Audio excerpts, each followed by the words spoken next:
Every manufacturer is in a race to the bottom, turning the camera in your hand into a supercomputer.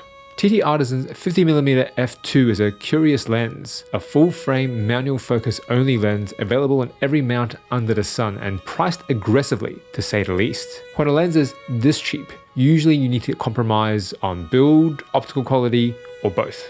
For the past few weeks, I've put this lens through its paces and realized that its cheap price is a red herring, a misdirect, hiding the lens's most interesting characteristic. Hello, I'm Jack, a scientist and street photographer. Photography is not my job, but my tool of choice for mental well-being, so the last thing I want to be doing is fine-tuning autofocus algorithms instead of shooting. Spent a full year shooting with only manual focus lenses. This led me down an unexpected rabbit hole of two undeniable truths. One, the slower the process, the better my work turned out to be. And two, I forgot how to relax.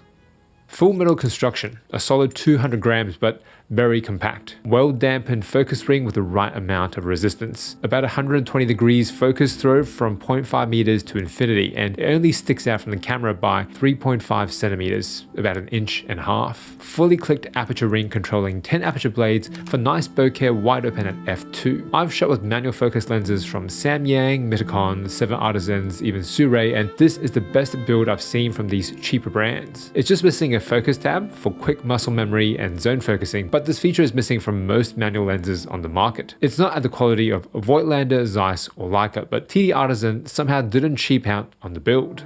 I spent my 20s studying all night and 30s working overtime, and any downtime just meant catching up on sleep. All I could talk about was work, because it was my calling and my crutch all at once. I didn't realize how one-dimensional I'd become. My job defined who I am, but also limited who I could become. I knew I liked photography, but wasn't willing to invest enough time to get good. Everything changed when I became a dad. Sharp in the center, soft in the corners. Even if you stop down to f4 or f5.6, the corners still stay pretty soft. Not the best pick for landscape shooters, but for the rest of us, it's sharp. Really sharp. Wide open at f2, even f2.8. The natural vignetting gives the lens a bit of subtle drama. There's not many other optical compromises. One flaw did come up again and again, but to me it's actually the most interesting part of the whole package. The year my daughter was born, our family had a few health scares. For weeks, I would spend all day at work, then all night at the hospital. I was running off adrenaline to try to make sure everyone else was okay, that I didn't realize I wasn't okay until many months later. I had a deep reservoir of nervous energy that would rear its ugly head come nighttime, and then the insomnia would hit. Listening to music, meditation, yoga, none of it worked for me. I'd forgotten how to relax, or maybe I never knew how to begin with. Shooting at night is a torture test designed to bring out the worst in lenses. Even the best autofocus algorithms need enough light to work, so out of necessity, I started using manual focus only. With viewfinder magnification, focus peaking, my preference is for blue, and fine-tuning IBIS, nailing focus was very doable. How sharp can it really look completely in the dark though? Even when there is a light source, it's in really high contrast scenes, and any chromatic aberration comes roaring to the surface. Purple or green fringing is the first telltale sign of a cheap optic, but surprisingly very well controlled in this lens. The images have a flat, painterly look without too much contrast, but it is a natural aesthetic, easy to edit to taste. A really common feature of vintage lenses as well. Its biggest flaw is also its biggest selling point to me. Flaring. Blue, green, rainbow diffractions under different light sources, absolutely bonkers, and I love it. None of my G Master lenses flare at all, or very clinical in comparison. This flare adds a little extra, a cherry on top to the night scenes I've shot hundreds, thousands of times in my hometown.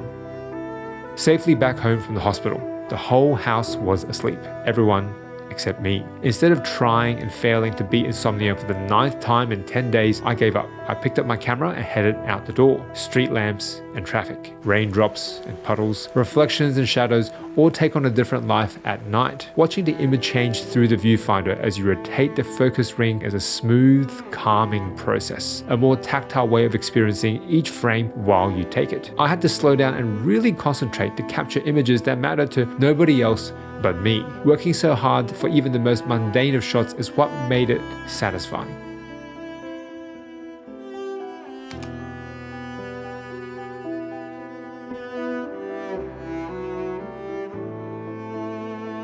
relaxing even.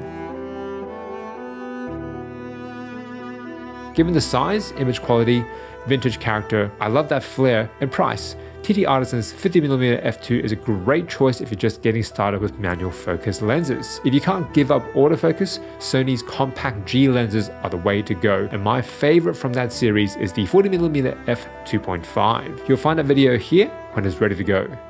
I'm Jack, trying to capture the peace in every moment.